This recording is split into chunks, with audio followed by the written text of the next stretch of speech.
नमस्ते। आज हम लोग कवि केदारनाथ सिंह की कविता बाघ के संबंध में कुछ बातें करेंगे। कवि केदारनाथ सिंह आधुनिक हिंदी कविता के ऐसे कवि हैं जिन्हें लोकधर्मी कवि भी कहा जाता है और प्रकृति और जीवन मनुष्यता के साथ बहुत गहराई से जुड़े हुए और सहज शब्दों में अपनी भावनाओं को व्यक्त करने वाले कवि कहे जाते हैं। केदारनाथ सिंह की प्रमुख कविताओं में एक कविता है बाघ, जिस कविता ने उन्हें विश्वव्यापी पहचान दिलाई। बाघ एक ऐसी कविता श्रृंखला है, क्योंकि इस शीर्षक से लिखी हुई कविताओं की एक लंबी श्रृंखला है जिसमें कड़ियों के बाद कड़ियां लगातार जुड़ती चली गई हैं। और इस लंबी कविता श्रृंखला के अंतर्गत बाघ के विषय में, बाघ को मुख्य केंद्र बिंदु बनाकर कवि केदारनाथ सिंह ने सभ्यता के विषय में, प्रकृति के विषय में, मानवीय संवेदनाओं के विषय में अपने विचार व्यक्त किए हैं। बाघ कविता के प्रारंभ, और इसका एक अद्भुत शिल्प है, एक अनूठे शिल्प में यह कविता रची गई है और इसके भीतर कवि ने आधुनिक सभ्यता के इतने तत्वों को गुंफित किया है और इस प्रकार संयोजित किया है कि लोग इस कविता की नाना रूपों में व्याख्या करते रहे हैं। कविता का प्रारंभिक अंश, जहां बाघ स्वयं वक्ता के रूप में आता है और वह अपनी बातें कहते हुए कहता है, बिंब नहीं, प्रतीक नहीं, तार नहीं, हरकारा नहीं, मैं ही कहूंगा, क्योंकि मैं ही जानता हूं मेरी पीठ पर मेरे समय के पंजों के कितने निशान हैं। बाघ की पीठ पर लगे हुए निशानों को समय के पंजों के निशान के रूप में रखते हुए कवि केदारनाथ सिंह बाघ कविता श्रृंखला की रचना करते हैं। कवि केदारनाथ सिंह ने इस कविता की भूमिका में स्वयं स्वीकार किया कि हंगरी भाषा के कवि यानोश पिलिंस्की की एक कविता पढ़कर, जिसमें बाघ का उल्लेख आया, उस कविता के बाद उन्होंने भारतीय सारस्वत परंपरा की पंचतंत्र को फिर से पढ़ा और इसके बाद उनके मन में बाघ का यह बिंब कौंधा।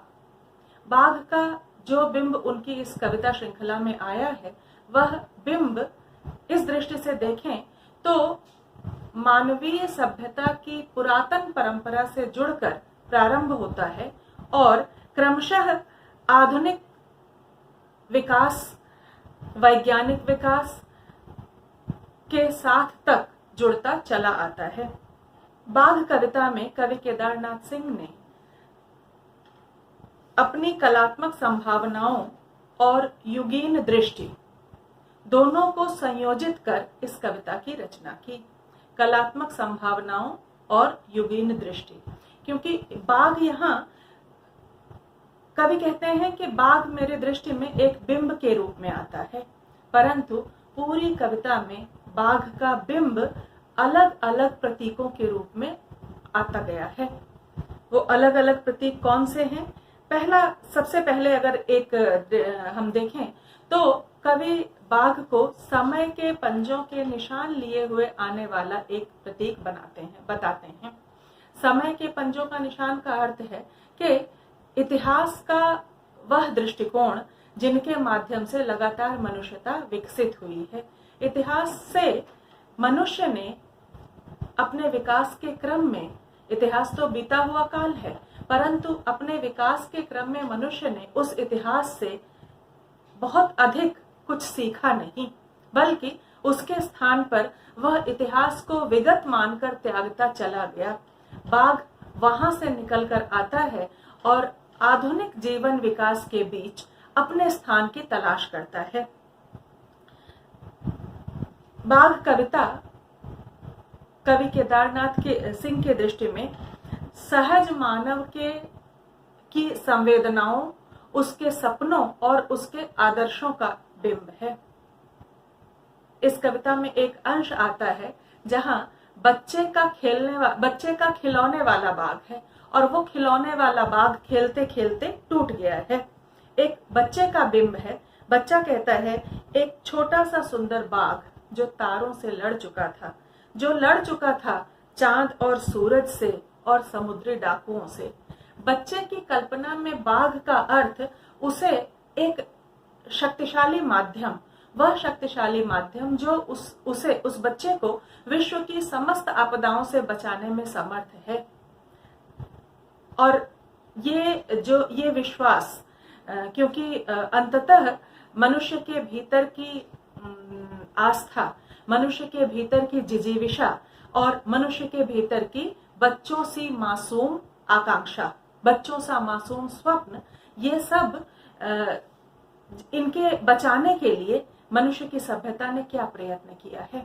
और ये इसलिए जब बच्चे से आग्रह किया जाता है कि दूसरा बाग ले लो, उसी के जैसा बाग ले लो, तो बच्चा इस बात पर बिल्कुल तैयार नहीं होता। उसे दूसरा बाग नहीं चाहिए, वैसा बाग नहीं चाहिए, वही बाग चाहिए जो टूट जाने के पहले वह था।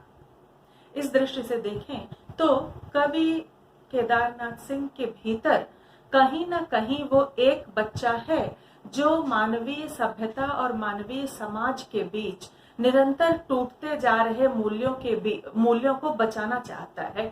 और मूल्यों को बचाना चाहता का अर्थ वह नए मूल्यों से पुराने मूल्यों को स्थानांतरित नहीं करने को नहीं तैयार है, बल्कि वह उन्हीं मूल्यों को फिर से पाना चाहता है जो मूल्य उसके स्वप्नों को आधार देते हैं, जो मूल्य उसके आदर्शों को आधार देते हैं। यहाँ बच्चे का बिंब बहुत सार्थक बिंब है। बाघ कविता, जब कविता श्रृंखला आगे बढ़ती है तो उसमें आप पंक्तियां पढ़कर देखें तो उसमें क्रमशः आगे बढ़ते बढ़ते कुछ पंक्तियों के बाद अगली श्रृंखला में संभवतः केदारनाथ सिंह कहते हैं कि उस बाघ की तलाश में वो चले जा रहे हैं और हम अब भी चल रहे हैं, उनके साथ और भी कोई है। ये और कोई कौन है? यह एक दूसरा हिंदी का एक दूसरा साहित्यकार है, एक दूसरा कवि है। कहते हैं हम अब भी चल रहे हैं, आगे आगे कवि त्रिलोचन, पीछे पीछे मैं, एक ऐसे बाघ की तलाश में जो एक सुबह धरती पर गिरकर टूट जाने के पहले वह था। आप देखें कि कवि त्रिलोचन हिंदी के ऐसे कवि हैं जो कहीं न कहीं मनोभावनाओं के स्तर पर और अपनी अभिरुचि के स्तर पर केदारनाथ सिंह जी से जुड़ते हैं। त्रिलोचन भी लोक धर्मी कवि हैं। लोक के जीवन को उसकी पूरी सहजता के साथ उठाना और उसे स्वीकार कर अपनी कविता में व्यक्त करना, यह त्रिलोचन की विशेषता है। और संभवतः इसी जगह पर केदारनाथ सिंह त्रिलोचन को अपने पास या स्वयं को त्रिलोचन के आसपास पाते हैं। और इसलिए वो ये कहते हैं कि हम दोनों उसी बाघ की तलाश में जा रहे हैं जो बाघ गिरकर टूट जाने के पहले था। मानवीय सभ्यता खेलते खेलते, जैसे जीवन की संवेदनाओं से खेलते खेलते, जीवन की अनुभूतियों से खेलते खेलते, यहाँ तक कि मानवीय विश्वासों से खेलते खेलते हमारी आधुनिक सभ्यता, ये जो उपभोक्तावादी बाजारवादी सभ्यता है, इस सभ्यता का संतरास केदारनाथ सिंह की अनेक कविताओं में बार बार उभर कर सामने आया है। बाघ कविता में भी इस संतरास की छवियां हैं और उनसे टकराते हुए बाघ का प्रतीक नाना रूपों में आया है। तो ये जो टूट गया था, टूट जाने के पहले वाले बाघ की तलाश में कवि त्रिलोचन भी हैं और वहीं पर उसी रास्ते पर, उसी की तलाश में कवि केदारनाथ सिंह भी आगे बढ़ रहे हैं। आप देखें कि कवि की तलाश, कवि को स्वयंभू कहते हैं। कवि वह उस सृष्टि निर्माता ब्रह्म के समान है जो अब एक नई सृष्टि का निर्माण करता है। कवि इसलिए स्वयंभू कहलाता है, कविर मनीषी परिभू स्वयंभू। कवि इसलिए स्वयंभू कहलाता है कि वह अपनी कविता के माध्यम से और अपनी कविता में एक बेहतर सृष्टि की संकल्पना करता है, एक अच्छी सृष्टि का निर्माण करता है। उस सृष्टि के निर्माण के प्रयास में त्रिलोचन अपने अग्रज के रूप में कवि केदारनाथ सिंह को दिखाई पड़ते हैं। और दोनों कवियों का लोक धर्मी कवि हैं दोनों, मानवीय समाज और मानवीय सभ्यता की आधुनिक सभ्यता की मनुष्यता को बचाने का प्रयत्न करते हैं, बनाने का प्रयत्न करते हैं। और दोनों का गंतव्य एक ही है, वह गंतव्य है मनुष्य का हृदय, मनुष्यता का हृदय। यहाँ आप देखें, विवेक और हृदय, बुद्धि और हृदय, तर्क और विश्वास, इन दोनों के बीच के द्वंद्व में केदारनाथ सिंह हृदय को अधिक वरीयता देते हैं। त्रिलोचन भी हृदय को वरीयता देते हैं। मुझे कवि त्रिलोचन की बहुत प्रसिद्ध कविता है, चंपा काले काले अक्षर नहीं चीनती। तो शिक्षा मनुष्य को विवेक की ओर ले जाती है, बुद्धि की ओर ले जाती है, बुद्धिवादी बनाती है, तर्क प्रवण बना देती है, परंतु उसकी हार्दिकता को कहीं न कहीं छीनती। शिक्षा यानी अक्षर के रूप में, अगर त्रिलोचन जी की कविता में अक्षर ज्ञान कहें, विद्वता, बहुत पुस्तकें पढ़ करके मनुष्य विद्वान तो बन सकता है, परंतु वह दूसरे की पीड़ा, दूसरे के दर्द को अनुभव करने वाला, एक हृदय का अध्ययन करने वाला व्यक्ति हो जाए, यह आवश्यक नहीं है। जबकि मानवीय सभ्यता का गंतव्य, मानवीय सभ्यता को विद्वता की अपेक्षा हार्दिकता की अधिक आवश्यकता है। मानवीय सभ्यता को बड़ी बड़ी पोथियों की अपेक्षा एक मनुष्य के सहचार और साहचर्य की अधिक आवश्यकता प्रतीत होती है। बाघ कविता का शिल्प भी केदारनाथ सिंह जी की अपनी शैली, बाघ कविता भी केदारनाथ सिंह जी की काव्य रचना की अपनी शैली में ही रची गई कविता है। ये शिल्प है सहज ग्रामीण जीवन के लोगों के बीच से उठाया हुआ बतकही का शिल्प, बातचीत का शिल्प, जहां बड़ी बड़ी बातों को एक विद्वान की तरह से एक वक्तव्य के रूप में, भाषण के रूप में समझाने का कहीं कोई प्रयास नहीं है, बल्कि बातचीत करते हुए छोटे छोटे किस्सों, घटनाओं और कहानियों के माध्यम से अपनी बातें संप्रेषित कर ली जाएं।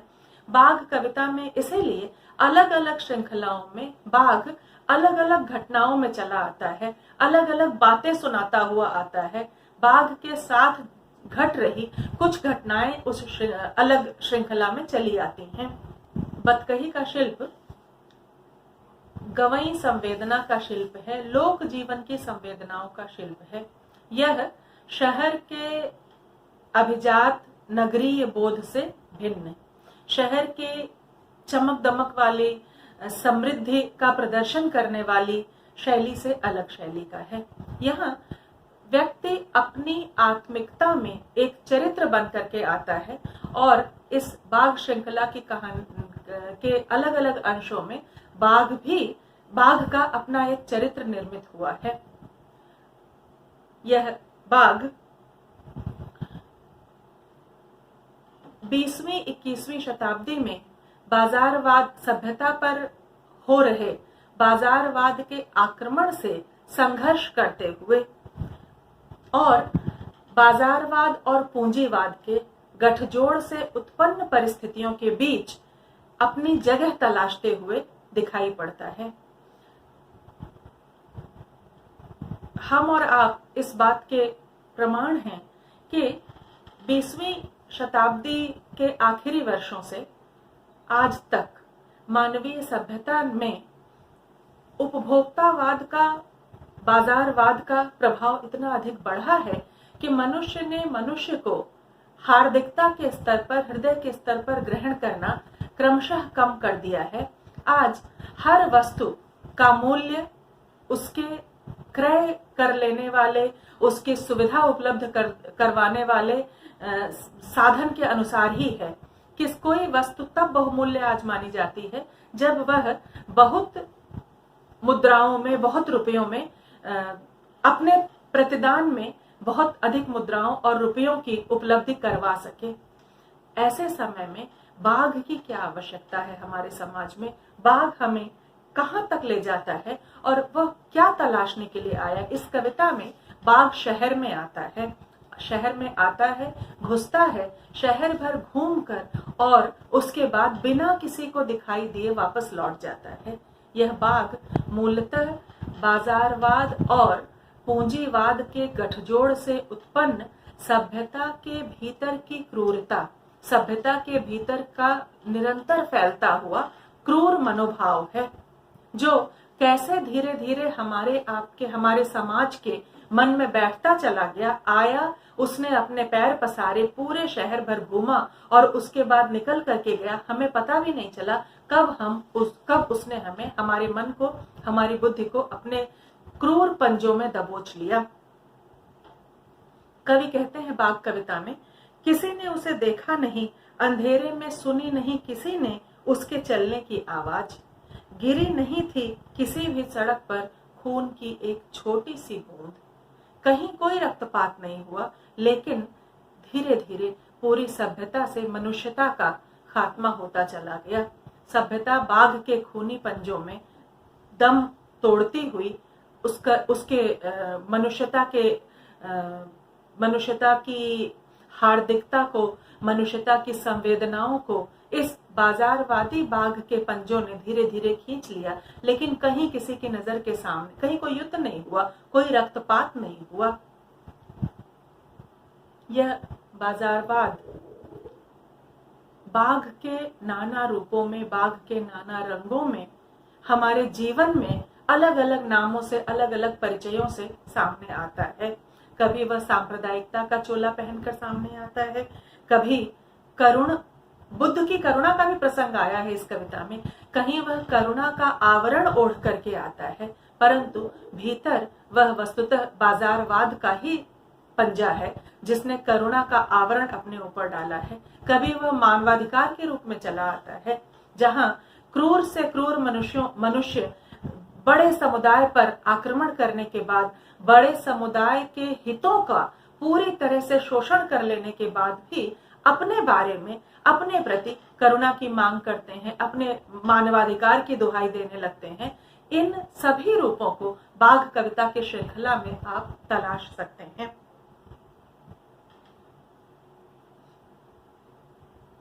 इसी कविता के एक अंश में, जहां बाघ गांव की ओर चलता हुआ आगे बढ़ता है, कृषि सभ्यता के जीवन की ओर आगे बढ़ता है, वहां उसे दिखाई पड़ता है एक ट्रैक्टर। यहाँ एक ट्रैक्टर का प्रसंग आता है। ट्रैक्टर खड़ा है सामने और बाघ उसके पास, उसके दूर छुप करके देखता रहता है। ट्रैक्टर की यहाँ पर उपस्थिति चकित करती है। ट्रैक्टर आखिर क्यों आया? बाघ के जीवन में बाघ जब चल रहा है, जा रहा है और गांव की कृषि को देख रहा है, गांव की संपदा दिखाई पड़ रही, ऐसे समय में ट्रैक्टर का आना वस्तुतः इस सभ्यता विमर्श के क्रम में विज्ञान की उपस्थिति है। कवि विज्ञान के इस प्रतीक को यहाँ सामने ले आकर के, क्योंकि सभ्यता के विकास के क्रम में विज्ञान ने मनुष्य को नाना रूपों में पुष्ट किया है, नाना रूपों में मनुष्य की सुविधाएं बढ़ाई हैं, मनुष्य के जीवन को अधिक सहज, अधिक सुविधापूर्ण बनाया है। ट्रैक्टर इस रूप में यहाँ पर आकर उपस्थित हुआ है, परंतु बाघ के लिए ट्रैक्टर का होना बहुत विशेष अर्थ नहीं रखता। वह गांव के जीवन के लिए अर्थपूर्ण है।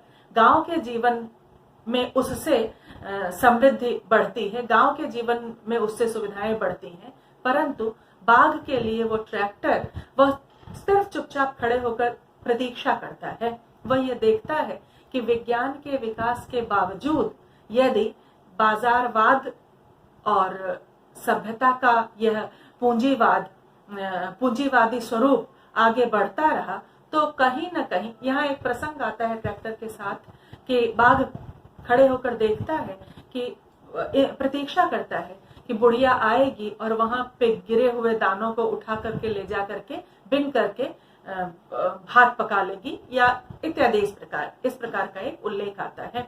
यानी अर्थात बाघ को ट्रैक्टर के प्रति कोई आतंक नहीं है।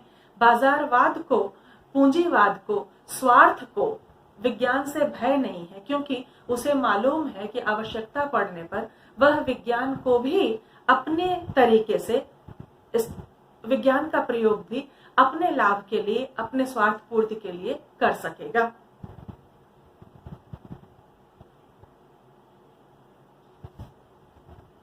परंतु कवि जब ट्रैक्टर का उपयोग करते हैं तो वह बाघ की पाशविक सत्ता को विज्ञान के माध्यम से चुनौती देने का एक प्रयत्न करते हैं, क्योंकि पशु शक्ति को मनुष्य के विवेक की शक्ति ही कहीं न कहीं रोक सकती है। बाघ कविता श्रृंखला को अनेक आलोचकों ने पूंजीवाद के विरोध में समाजवाद के आगमन के रूप में भी देखा है। बाघ कविता को विश्व के अनेक भाषाओं के पाठकों ने, कवियों ने अपने अपने तरीके से व्याख्यायित करने की कोशिश की है। कोई भी श्रेष्ठ कविता, किसी भी श्रेष्ठ कविता की यह विशेषता होती है कि उसके अनेक पाठ हो सकते हैं और अनेक प्रकार से उसकी व्याख्या की जा सकती है। बाघ कविता भी अपने भीतर अनेक आयामों को समेटे हुए एक ऐसी कविता है जो पाठक से इस बात की अपेक्षा रखती है कि वह उसके भीतर छुपी हुई और परतों को खोलें और अपने दृष्टिकोण से उसे पढ़ने का प्रयास करें। इस कविता में प्रकृति का भी नाना रूपों में उल्लेख हुआ है।